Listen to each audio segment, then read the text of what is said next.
Hi, everybody. Welcome back to the Secular Dharma Foundation Lecture and Dialogue series. We have Jay Michelson with us once again, who I'm always excited to spend some time with. And just a reminder that this session this evening is going to be 75 minutes, and we plan to leave some time, maybe 15 minutes at the end, for anybody to ask any questions about what we're going to talk about. And so we'll see how that goes. I'm pretty good at monitoring time. And you can look in the Rizuku if you want to learn more about Jay. We're not going to do a whole biography here because we have a lot of information to cover. So the theme of the evening is the meaning crisis, or what's called awakening from the meaning crisis. And I'm just going to kind of, probably when I say meaning crisis, most of you probably in your mind already know what we're talking about to some degree. But talking about it from the work that I've been following for the last couple of years is a writer named John Vervaeke, who has a book called Awakening from the Meaning Crisis. I'll put it in the chat. But really what it is, and it's happening a lot for younger people, a lot more so than people like us. Me and Jay are classic Gen Xers, and so we've kind of navigated our own sense of meaning. We're a little bit older. But for younger generations coming up, it's really kind of a big problem. And that is this idea that there's a tremendous lack of meaning for people in their lives in the world currently. Addiction, suicide, loneliness, isolation, polarization, the social political landscape, kind of the world, as the Buddha calls it, the loka, that which is really out there, is a kind of scary place for a lot of people. And a lot of people, especially younger people, they look at the world and they can oftentimes have feelings of like, there's really nothing in this for me. I don't really see anything that's going to be meaningful to me. And there's a crisis of this, I think, for all of us to some degree. So that's kind of what we're going to explore. I'm going to set the table a little bit and let Jay respond because he's done some thinking and some writing on this as well. And I just want to talk about, there's really kind of four interconnected components that I think contribute to this crisis. And this has been kind of some of my own thoughts and some of the stuff I've been reading.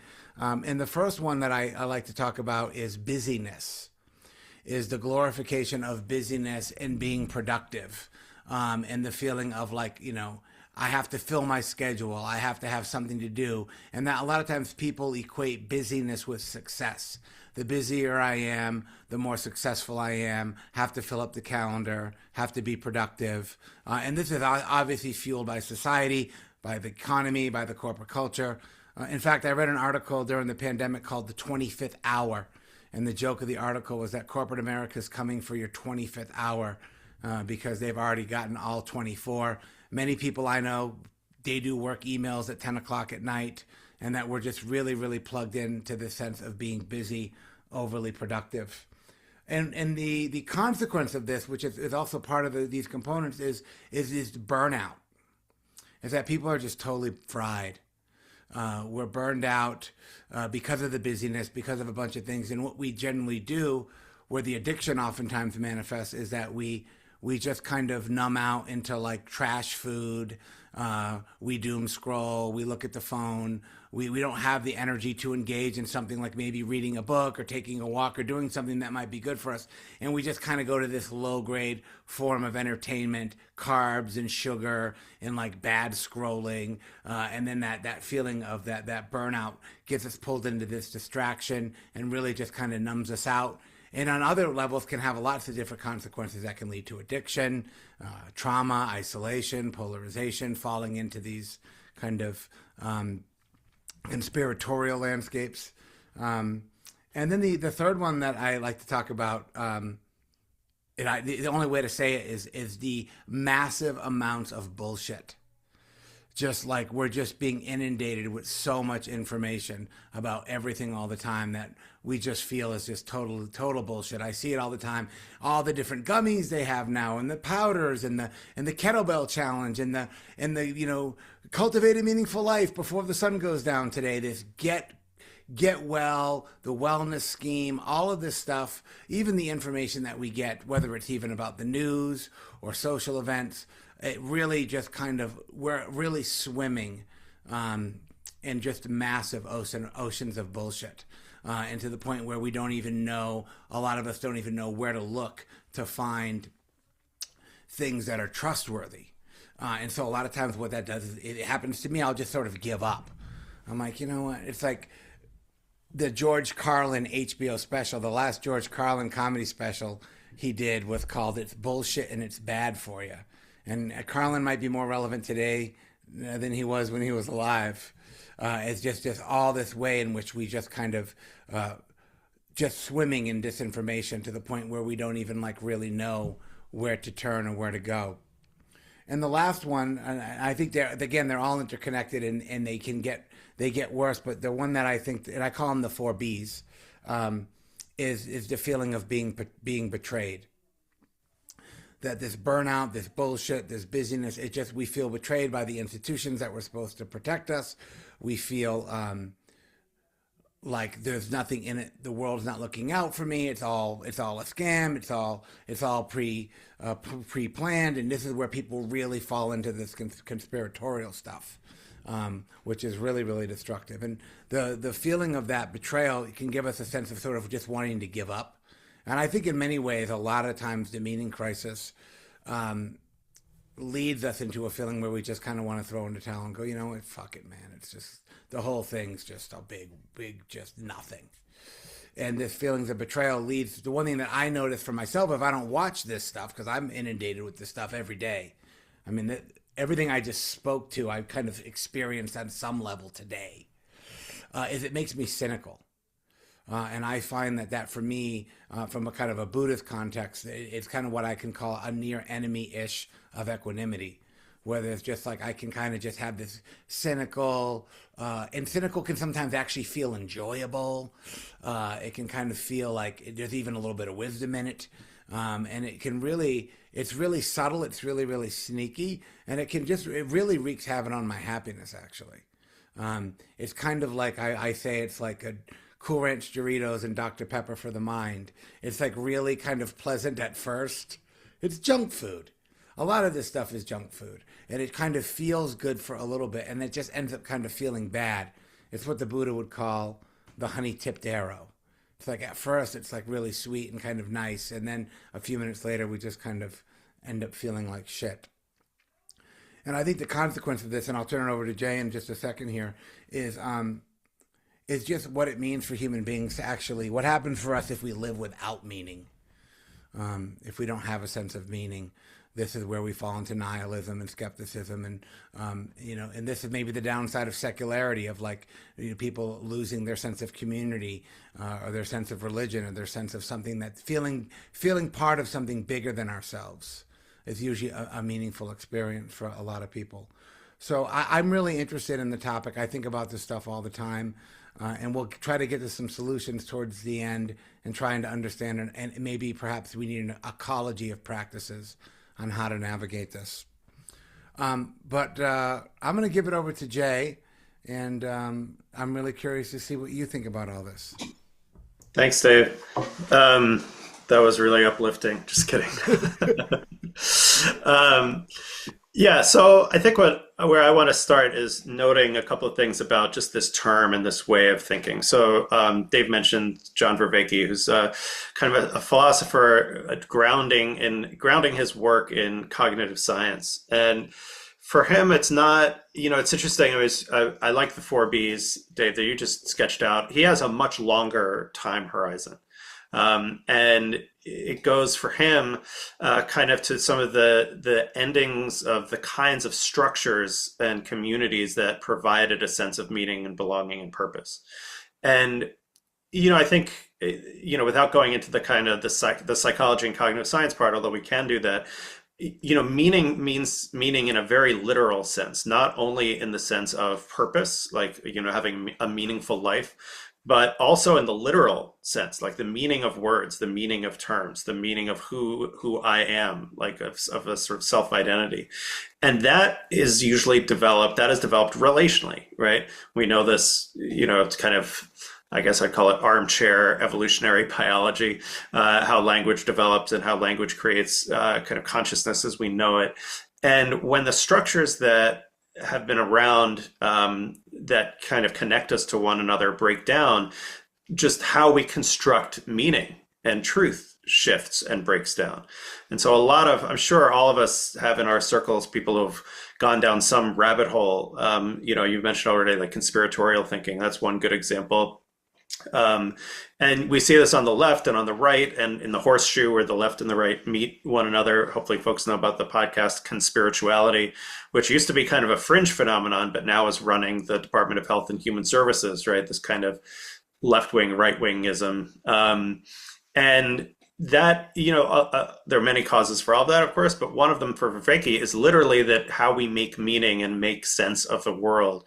The structures by which we used to do that have kind of broken down, and sometimes for good reason, right? So I'm mindful that I'm here at Secular Dharma, right? Religion used to provide a sense of meaning and purpose, both in the sense, again, of psychological, my meaning of life, but also what life is and how the world came to be and what happens after you die, like very basic kind of meaning questions. Why you should act a certain way, which ways you should act. These are sort of fundamental questions that religion used to really provide an answer to, right? And over the last few hundred years, those answers have been justifiably, right, questioned. So it's an interesting, I'll get back to this in just a minute, but Vervaeke does not claim like, oh, we should go back to the old days, right? If we could only go back to when, like in the All in the Family theme song, when girls were girls and men were men, we could go back to those times of clear gender roles and expectations. We could go back to that time when, here's what a family was, and here's what God meant and God wanted for us.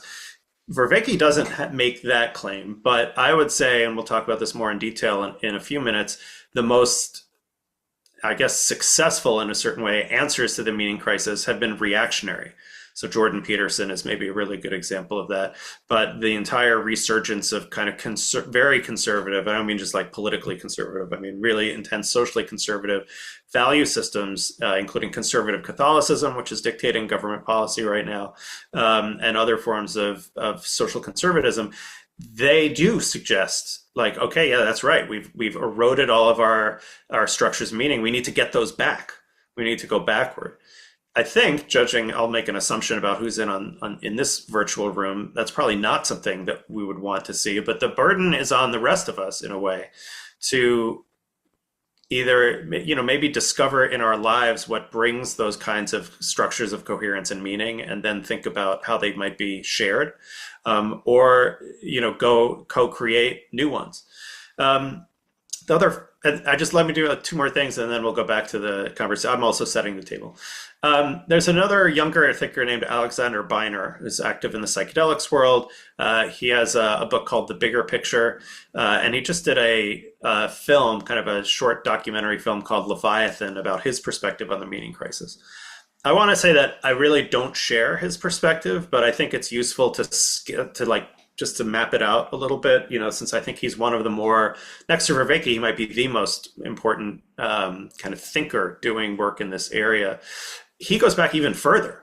So way beyond the 4Bs, which are kind of symptoms of, our contemporary society, and even further back before, let's say, the Enlightenment and the Industrial Revolution. For Beiner, it goes back to kind of the scientific materialism and the erasure of the concept, the belief in non-material spiritual reality. Again, I not only do I disagree with this, I strongly disagree with it, but let me just kind of sketch it out the way he puts it, right? So, it's basically an advanced retake of Weberian disenchantment, right? That the world was an enchanted place filled with magic and spirituality and became drained of that and became a machine. For Beiner, this is totally wrong metaphysically. Like, this isn't this isn't how things actually are.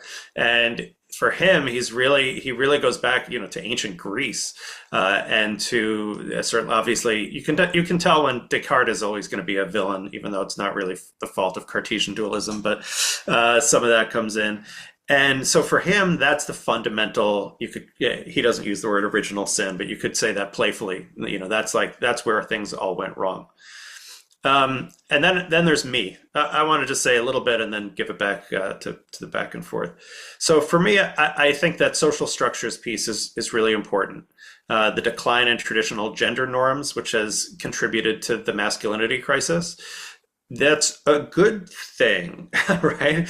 Right. I mean, a lot of the contemporary masculinity crisis is men not having as much power as they used to have, and they still have overwhelming power in this patriarchal society. But if it's more recently a response to Me Too, or a little less recently a response to feminism, it's responding to 150 years of what I, from my position, consider to be progress. Right. So again, the answer can't be, I don't think, to turn back the clock, but those are structures which used to order meaning for both men and women and keep structures in place. And those, I think it's good that those have crumbled, but they have led to this sense of, well, how do I meet a life partner? I don't want to date anymore, and so on. But I think where I want to add one other piece is the economic despair, that if you really ask Gen Z about what their hopes are economically for the future, they're very distant from the capitalist notion of the American dream. The sense is really that that's completely unreachable. I just saw a thing online earlier this evening about the death of the aspirational middle class lifestyle brand. So these were the millennial brands like the Casper mattresses and Allbirds shoes and things which were like a little bit expensive, but that was from capitalism, that's like aspirational. Those are aspirational brands, but they're within reach. It's like a little bit of a reach up from, a lower level brand, but it's within reach. And those are disappearing because in our K-shaped economy where the very rich are getting richer and everyone else is not, there's not even a belief in aspiration. So it's interesting to think about, where if we might have critiques of capitalism, to still observe that those structures also provided a sense of meaning, belonging, community, purpose, right? I'm gonna, have the spouse and children and the house in the suburbs and so on. And we may have critiques of that, and I'd certainly be open to those. And at the same time, recognize that for large swaths of Americans, that kind of conception of meaning and purpose, which was attainable until, let's say, 2008, did sort of provide a deep sense of meaning. And that goes together, of course, with climate doom and with the kind of isolation brought on by technology, which we can talk about more in detail. So that was also a downer of a 5-minute overview, but that's because we're not talking solutions yet, right? We're just trying to provide. I think last thing I want to say is I do find this framing really helpful, right? I think, I'm writing a book now on the meta crisis or the poly crisis. And one of the features of the poly crisis is it's like everything, everywhere, all at once. Right. So there's the meaning crisis, which we've just talked about, the loneliness epidemic, the mental health epidemic, which and a subset of that being the opioid epidemic, the political polarization, right? The rise of totalitarianisms and authoritarianisms around the world, the real possibility of climate disaster that is in many people's brains and hearts, right? It's not like they don't come, the serial in parallel, like they don't come serially, they don't come one at a time, they come in parallel. Right. And there's the aggregate of the poly crisis or meta crisis, whichever term you like, is itself, I think, Dave, what you were kind of talking about, this sort of overwhelm. And I don't experience that overwhelm the same way that some of my meditation students do, and especially the younger folks do, Dave, as you said. And I think it's really worth considering. I just remember when I graduated from college, I went to a nice fancy university, and at Gen X, we were criticizing the people selling out, right? And like going to just make money. You should be so lucky to be able to sell out and just make money coming out of college in 2026. Like that, it's like a ridiculous, I think, Dave, I think we look ridiculous to a lot of folks who are looking at like, yeah, tough life. You had to choose between your like almost 6-figure salary working, selling out, or being cool because you had enough money in your family that you could like make art for a few years.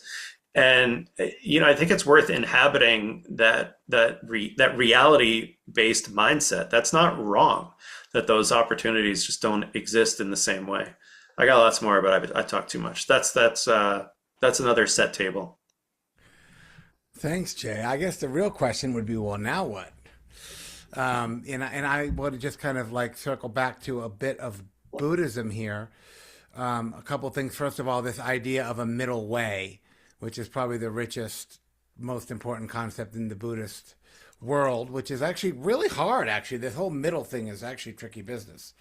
And I think one of the ways to think about this is I actually, somebody who worked in trauma and addiction for a long time, got what's called compassion fatigue syndrome twice, which is a very unpleasant experience. And because I kind of I was working in prisons and jails and institutions, and I was just going into places where there was so much suffering all the time, and I was like, I can't do anything about it, and I just got like totally fried twice. And I was reading this book by the Dalai Lama called Beyond Religion, a book on secular ethics. And his kind of premise about these questions, well, what do we do about these big systems and all this stuff? And oh my God, Jesus Christ, what are we going to do? And he just said, one person at a time. And so I do want to kind of make a play for the one person at a time, because I know some of you folks and those of us who practice, I think there's a lot of wisdom in that. And I also want to speak about that word wisdom a little bit, because I actually stole this from Viveki, but I think he's spot on. Is as a person who's trained as a Buddhist teacher, most people know that Buddhism is about wisdom. That's kind of, everybody would imagine that. But for years and years and years, if you really cornered me and asked me what wisdom was, I would be able to give you a pretty clumsy answer at best. And any Buddhist teacher that I've asked about that has always given me a clumsy answer. As Jay pointed out, language, the word wisdom kind of doesn't mean anything. What the hell does it mean? And I think that the cultivation of wisdom, the way to see it in modern parlance is the cultivation of meaning. The cultivation of wisdom is the cultivation of meaning, because that gives us a better sense of what it is that we actually might be able to do. And I think this is also deeply personal. I think this is very different for everybody. I'm kind of uncomfortably realizing I'm sitting here, for an organization called the Secular Dharma Foundation, which might be a bit guilty in all of this. Because I was reading Jay's paper, or whatever you call it nowadays, post on this about the religion with the small r, and liberal-minded people tend to talk about the meaning crisis, but people on the right are actually doing a lot more about it. And the way that I think about secularity is really trying to find a middle. What would a middle way between science and religion look like? Because for me, it seems like a lot of people, like Jay pointed this out, like science has kind of become its own kind of religion, the secular religion of science, of knowing and figuring everything out. And I think that's going to leave us feeling empty. I don't think science alone is going to do the heavy lifting. Nor do I think religion alone is necessarily going to do the heavy lifting for everybody. So I think it's just this interesting moment of inflection for all of us to be like, what does a middle way look like for us in the concept of that? Jay's actually trained in other wisdom traditions. So I'm just curious if you think about what I'm saying, Jay, or if any of this stuff is relevant in your thoughts around this. Yeah, I mean, for me, there's this gap between the intellectual on the one hand, and then I would say the social, relational, affective on the other. It's been really hard for anything to successfully duplicate the kind of seriousness that traditional religion was so good at. And you see this, so, in addition, I'm also a Dharma teacher, but I'm also ordained as a rabbi. And in the Jewish tradition, it's this phenomenon where the people you want to pray with tend to have these pretty right-wing politics, and the people who share your politics don't have the book knowledge or don't have the commitment level that make spiritual practice fun and serious. And it's interesting that what's similar and different to what we might call Western Buddhism or convert Buddhism, whatever words we want to use for that, where it's just, there's nothing, these are systems, the religious systems evolved over centuries in most cases. And it, in a certain way, was this kind of, the original use of the term meme before it was the internet meme came from Richard Dawkins and others before him. And it's sort of bits of information that are really good at replicating themselves. And religion is the best meme ever, right? Because it's been sort of honed by hundreds of years of human selection, not natural selection, but right, these are the ideas that survived. And so the things that religion tends to do, right, providing really high intensity community, it's really sticky. It tends to favor endogamy over exogamy, right? It tends to have myths, which I would say probably most people would never believe or entertain in a serious way. But myths that once believed really motivate action in a very serious way. And so the challenge in that piece, and I put it on, I put it in the chat, is is it possible? And I'm not sure if there's an answer to that. To if not replicate, then at least mimic the ways in which religion is so successful at building community. And to me, the most successful answers of that have nothing to do with spirituality. They're definitely not Dharma communities. They might be, gamer fandoms, or they might be music fandoms.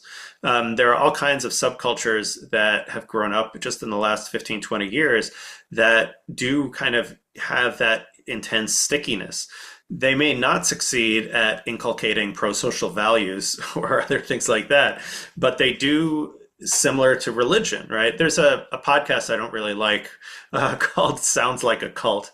And it just takes a lot of artifacts of pop culture and is like, here's the culty elements of it. I'm not a huge fan of that framing, partly because as a religion scholar, I don't love the word cult, but what that's doing is seeing how the kind of structures of high demand communities, whether religious or non-religious, can be replicated in unexpected places, among Swifties, for example. And those communities do provide some of the meaning that people are looking for. And I wonder, last thing I'll say too, is just, you mentioned nihilism. I think when I was growing up, I was like mostly anti the man, right? Like I grew up in the 80s, but I read a lot of Allen Ginsberg and 60s stuff and I was like, the enemy was like conformity and the sort of stultifying boredom of my existence as a frustrated, very privileged white teenager, like Heather's basically, right? And it only later, when I got a little bit older, did I realize that that was not really the main problem, right? There were other problems like oppression and racism and bigotry, and yeah, not to totally devalue my experience as an alienated teenager, but there were a whole other wave of challenges. And then I got even older and it seemed like, yeah, all of that stuff, all of that oppression, and then also religious conservatism, and also the theocrats and the crazy and hypercapitalism and the oligarchy. And now, many years later, I wonder if those are even the biggest challenges, right? I mean, if you kind of track so many of the acts of violence that have occurred in the very recent past, they're either nihilism or a response to nihilism, this embrace of a kind of very hardcore racial ethno-nationalism as an identity marker. Like, this is what gives me meaning, is this connection to this imagined racially pure concept of America. To me, I see that and nihilism of two sides of the same coin, right? There's this kind of emptiness that is there, and these, what I would say from my religious training, these false gods or these idols come and take their places, and they do work. And that's what scares me most about the meaning crisis. Not that there are, sad teenagers like I was, but that in this decade and the next one, those sad teenagers turn into really alienated and some percentage of whom are violent young adults. Hopefully everybody's seen the Netflix series Adolescence, which is a little bit about the masculinity crisis, which is one feature of the meaning crisis. I think I got pessimistic again. Yeah, you did a little bit. That's I'm okay. just pessimistic that the stuff that we all like is scalable, right? That's Yeah, a no, capitalist sure. way of putting it, but is our opt-in communities of, smart people who are interested in weird spiritual shit and who have the time and capacity, they're not working 3 jobs or something to do it. Will these ever be as scalable as J.D. Vance's conservative Catholicism, which claims to provide objective morality and which is soaked in with white Christian nationalism? Well, the one positive light that I would shine on it, I think, and Vervaeke does talk about this, is which is something that positively has arisen out of the meaning crisis, is the mindfulness revolution. and that mindfulness, you've written about it a little bit. Jay's got a great book called Evolving Dharma that talks about the kind of growth of this practice in the States. But, we've seen it in education, we've seen it in psychotherapy, we've seen it in a lot of different places. And of course, people complain about the secularization of it, which I think has pros and cons to these things. But there is this sense of people maybe waking up to the fact that there is, and I think this is part of the meaning thing and part of the middle way, is that there is an inner life that can be explored. And that sometimes I think people get too focused on the external world, and they look at the external world. They're like, well, there's nothing in this for me, so what's the point? And that this mindfulness gives us this ability to look within and ask ourselves some questions. And as you probably know from your experience, when mindfulness starts to actually work, that's when shit really starts to get tough, when we start to ask ourselves these kinds of challenging questions about what am I doing? How is this? That was really the game changer for me with having a background in trauma and addiction, is waking up to the fact that there is this practice that's available. And I think for years, a lot of us thought that was going to, kind of fix everything. Clearly, it's not going to. It certainly hasn't. But I think when I think about meaning as wisdom, in wisdom traditions, there's a couple things we can talk about, and maybe we can go back and forth, but it seems to be, for the individual, really we could call it mindfulness, but really we could just call it self-awareness. And that is this thing that people aren't even interested that much these days on both sides of the spectrum, is just kind of taking a little bit more responsibility for your experience, taking a little bit more responsibility for your mind, for what's going on internally, rather than being so fixated on pointing out and identifying the external reasons and causes about why my life is so challenging. Yeah, and then but the flip side of that, it's another but it's it's funny to talk about the meaning crisis and then maybe to reference various things I saw on social media today. But I did say a really nice critique of the wellness industry, right? Whose basic value proposition is if you're unhappy, that's because of you. It's not because of social structures. So ignore the social structures. In fact, we're never going to post about those social structures on our social media. So if you look like on the leading wellness brands from Goop to Jay Shetty to others in that space, or just over the last 2 weeks as we've seen Minneapolis unfold, nothing. Right. And I want to say, by the way, I'm working with Dan Harris, who's now running his own 10% Happier brand and a new app and a whole new community. I'm going to be teaching with him for the month of February. To Dan's credit, actually, he did this really nice post, I think, really taking on the grief and the justified fear and anxiety, right, that many of us are feeling in the wake of Minneapolis. Not speaking for everybody, but certainly that's true for me. And, I just think about that. I think I've written about this. I don't know if Dave, you and I've talked about it, but my least favorite Buddhist teaching, which everybody else loves in the Buddhist world, is that story about, I think he's like a monk and he's meditating in a cave or something, and he sees a snake and he's really upset and he's worried, is the snake poisonous? It's going to bite me. Oh my God, oh my God, oh my God. And then he's, awake all night, paralyzed with fear. And then in the morning he sees it's some rope. Ha ha ha. You don't have to be afraid of things necessarily, right? It's all in the mind. There's obviously a good Dharma teaching in there. I'm doing it a little too quickly, but I get it, right? But sometimes it's a freaking snake, right? I mean, oppression is real, right? Whatever we want to call this period, tyranny, whatever it is, that's real. I know people who are on the streets in Minneapolis who are now aware that they're putting their lives at risk and thus their families. So it's yes, I want to obviously it's both and, right? That's why I said the middle way is you didn't use the word, well, whatever. You said it was complicated or whatever. Tricky right? business. Sure. So we want that middle way where we're cognizant of social structures and aware and fighting for less oppression, and also taking responsibility in a way for this one fathom long body and the happiness or suffering that takes place within it.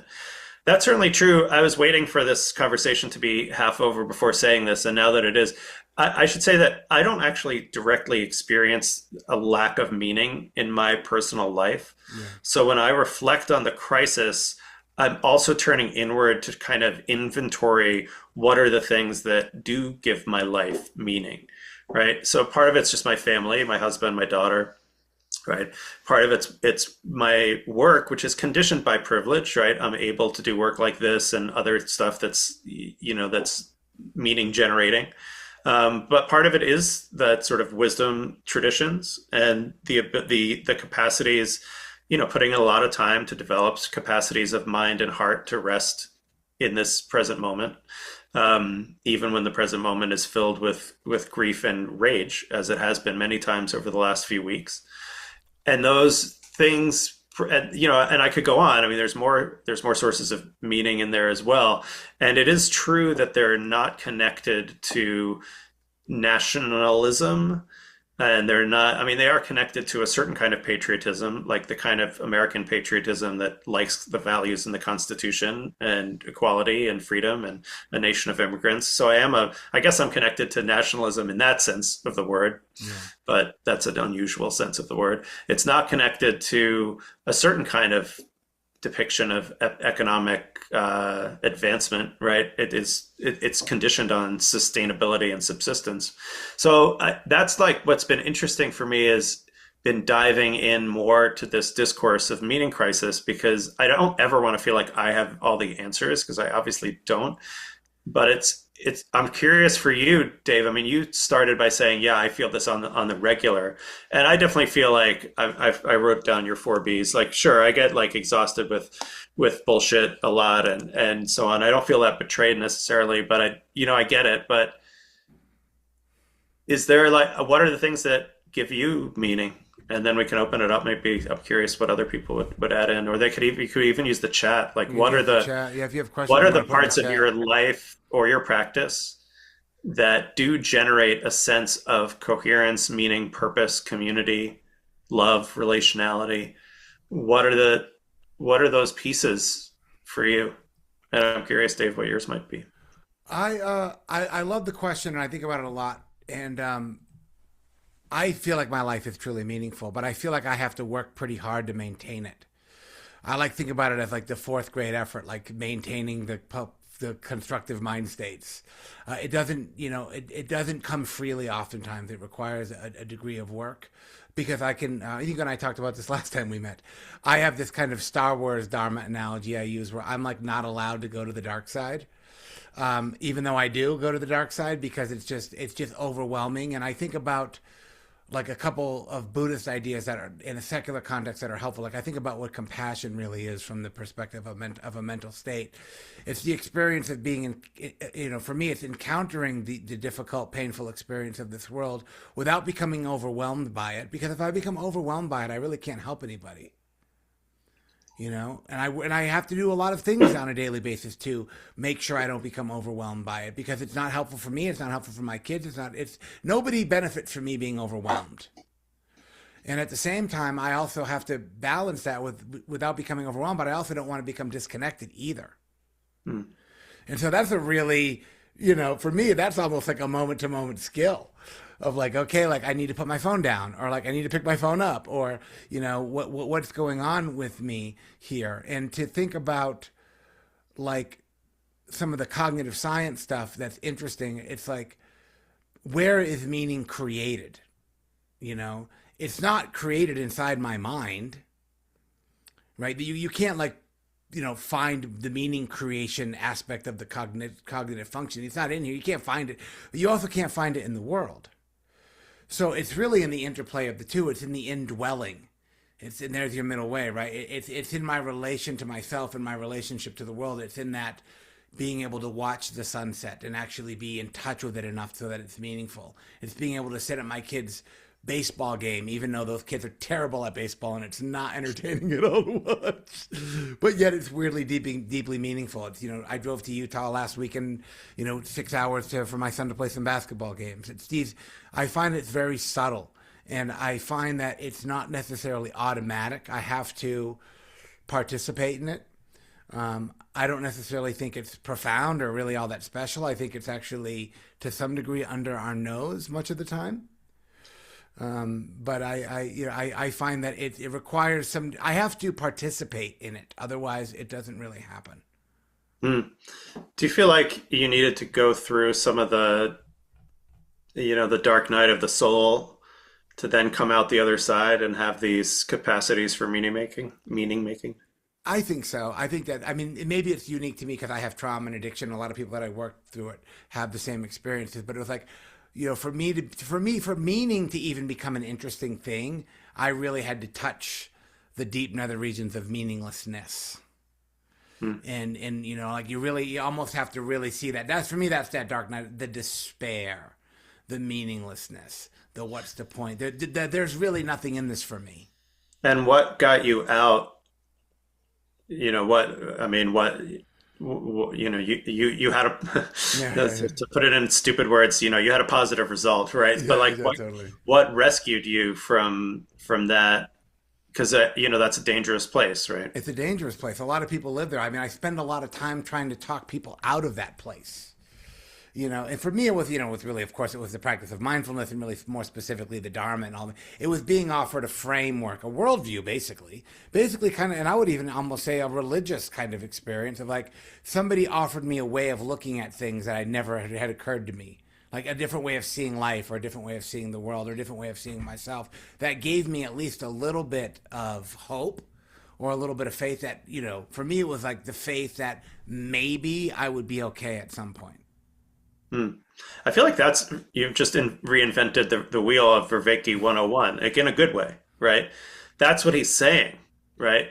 It's like, you like there's the queer icon Sir Quentin Crisp said, people get stupid wholesale, but they get wise retail, right? So it's like, but Vervaeke would say the wholesale stupidity still fulfilled a function, right? Yeah. Because it had that worldview, right? And it's always interesting when I'm in Dharma spaces, and it's like again, there's some people, especially if they're of Asian background, like who grew up in the Dharma, but the vast majority did not, right? So it's why it's sometimes called like convert Buddhism, but it's like by definition, the large majority of people in Western Buddhist communities did some seeking, right? And then they found something, that not the be all end all answer for all of life, but they found something that provides what you just said, a worldview in which things make a certain kind of sense. And and it's funny, you mentioned this book I wrote called Evolving Dharma, which I'm very proud of. I wrote it came out 12 years ago. And I had a lot more optimism at that Yeah, point you did. than I do. But it is also true. I do think about, I have a daughter who's 8 years old, and they're learning basic mindfulness in second grade. And it's appropriately it's complex, which is to say it's very simple, but just, ways to do some self-regulation, and, breathing but she already has that rudimentary language of the internal landscape Hmm. that I definitely didn't get that when I was No, I didn't get that at at that all. point. And that does, again, I'm still not really an optimist, but that does have like it does give me a certain kind of hope that there's a foundation that's there, just a way of relating to the self, just the simple stuff. I was doing some writing today around like the very, like, you are not your thoughts, or like it's not what's going on, it's how you relate to it. Like it's fine if you're feeling a certain way, like it's just to be present with your feelings. It's not, you don't have to change it and make it all, find your zen perfect or whatever, like just the basics, that Yeah. kind of stuff. And like I mean, I don't think anything is enough. Like you said, you had a whole thing of ecology of meaning or ecology of practices. That Ecology of is what Biner practices. and Yeah. Vervaeke end up with, is like, first of all, people, I'm sure you get asked too, like, who's the right meditation teacher for me or something like that. Now I also work in psychedelics, so I constantly get asked, who's the right psychedelics guide for me? Um, and, and I don't even live in Colorado. Uh, and like there's obviously no one right answer. It's very personal to, like, I have like a set of questions that I usually ask in return when somebody's exploring the Dharma or mindfulness. Like how much woo would you like? Do you like some woo, a lot of woo, no woo? Woo being the like mysterious, magical, Sure. sacred. I like a fair amount. I think you like less. So I'm it's like, liking more as time goes on, I'm oh, that's good realizing, to hear. You'll have with to some rename degree your of organization. reluctance. Yeah. Um, yeah, I Yeah. mean, for me, just to say, like cultivating the sense of the sacred is one of those things that is in my own ecology of meaning making practices. And I don't have necessarily a metaphysical or theological view about what that is, but I do have an experiential understanding of what the sense of the sacred feels like, and I love it. And I love it whether it's through psychedelics, whether it's through meditation or religion or any other, a number of other modalities. And that's distinct from wisdom. I like wisdom too. But there's also something about the sense of the sacred that is very nourishing for me. So that's in the ecology as well. Oh, there's a bunch more chats though. I want to read what people wrote. You Yeah. say things and I'll pretend to listen while reading what people wrote in the chat. Perfect. Yeah, and I think this is where I wanted to go to, so it's working out well. And you did that. You wrote something on religion with with a lowercase, with a small r, which I actually like, because I actually feel more comfortable with the word religion than I do the word spiritual. The word I hear the word spiritual and I just kind of my eyes glaze over. But religion, I think, is It's really I a drag, by the way, not to like get sidetracked, but yeah. it really sucks that I mean, I do see myself as like a teacher of spirituality and a practitioner of spirituality, but it really, it's just frustrating, like that we don't have a word We don't that have a really works. word. Sometimes I'll say like contemplative practice, but that's like kind of Yeah. dry sounding. I'm I don't know. saying religion more and more these days with a whole degree of comfort, I have to admit. Dude, you run the Secular Dharma Foundation. Well, yeah, but that should not be absence of religion. They're not antonyms. I That's like don't a think. Lewis Carroll comment right there. It Yeah. means whatever I want it to mean. Yeah, no, but it shouldn't be it shouldn't be an antonym to religion. The word secular. No, I How do agree. you I feel? mean, I'm joking, but I'm also Yeah, not joking. I do feel like we, yeah, I'd love there to be a word that comes along yeah. that captures what we mean by spiritual practice, but doesn't kind of have, but then I don't know, then so other times I wonder if we should just get over it and just embrace the word and, it is what it is. Well, words have meaning. Clearly, that's where you started, and so yeah. So with this, this religion with a small r, I really like it because I think, like, you talked about the sacred and things like that. For me, those are just you're just talking about experiences that are meaningful. I don't know that we can make a religion out of meaning. But the other thing that I was going to say, and I'm curious to how you respond, and maybe we can open it up for people if they have actual questions they want to ask, is that it does. If we're going to do any of the stuff we're talking about, you do have to have some degree of awareness. You have to have some insight. You have to have some self awareness. I also think you need to have what I would probably call like ethical intelligence. Hmm. You need to know your moral compass. You need to know, not ascribing to the five precepts or the tens and all the things on the wall, but I think it's important that we understand for ourselves how we negotiate right or wrong, for lack of a better word. What are our values, in kindness or generosity, or, and really understanding that for all of us, there might be different. Like you and I probably both value kindness and honesty, but there's probably qualities that you value maybe more than ones that I value. And I think a lot of times people don't do the hard work of trying to get a sense of what their values are largely because of the morality dilemma. But I think there's a lot of value in for people to, I think if they were more in touch with that we would probably behave a little bit better as a society. And people do shit online that they would never say to somebody in line at the McDonald's, for example. What did you think? Where does ethics fit into all this for you, for lack of a better word? Yeah, it's interesting. Just as you were saying that, I am thinking about the recent news, right? And I wrote an article, a kind of religiously tinted article, around the murder of Alex Preddy, and I'll link to it in the comments. It's interesting for me. Interesting maybe is a callous word, but that for me, there's this very recent touchstone of ethical failure, and it's like, well, how do I don't think I could ever do what that ICE agent did, but how do we create a world in which that doesn't seem doable by more and more people, right? Exactly. Like it's just interesting for me that interesting again, there's that word, but that there's this very recent moment of, it just seems to violate anything that I would consider an ethical norm.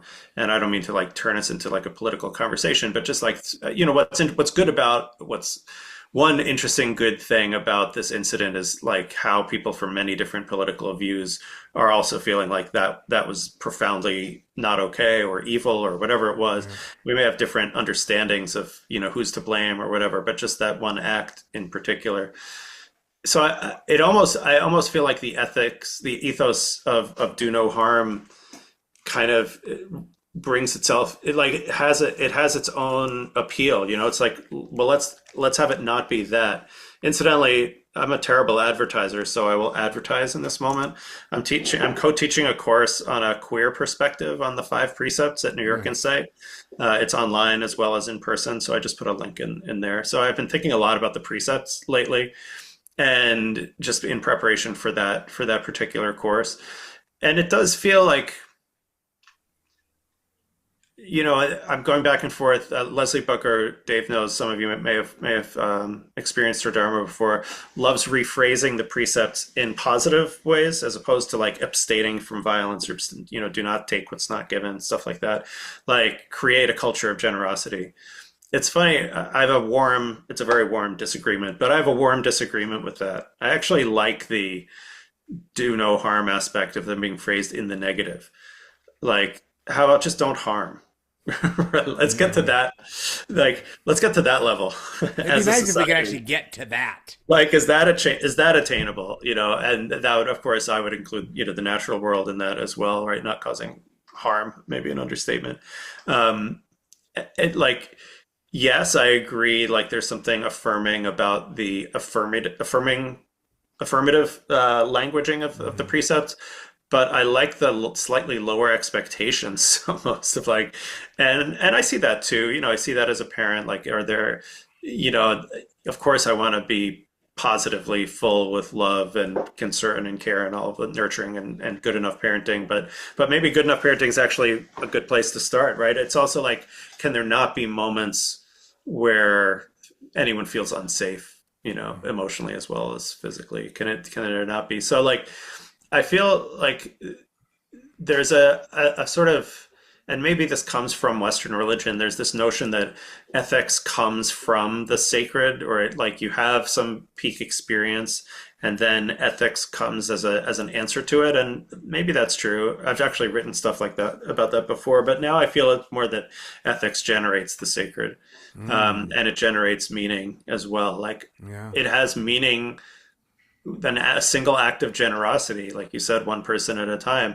like provides a sense of meaning and of happiness, right? The Dalai Lama called this selfish altruism, right? And Matthew Ricard, obviously, in his book on altruism, develops it at some length, right? Like that it is counterintuitive, right? That doing things for other people generates more happiness than doing stuff for yourself, but it's now been measured. Right? Yeah, right. There's now studies showing that is the case, and that there the sort of metric is happiness as opposed to meaning, but I think it's almost the same, right? There's like a sense of value and of goodness and of loving kindness that arises when there's an act of ethical, of loving kindness or generosity, whatever the ethical act is.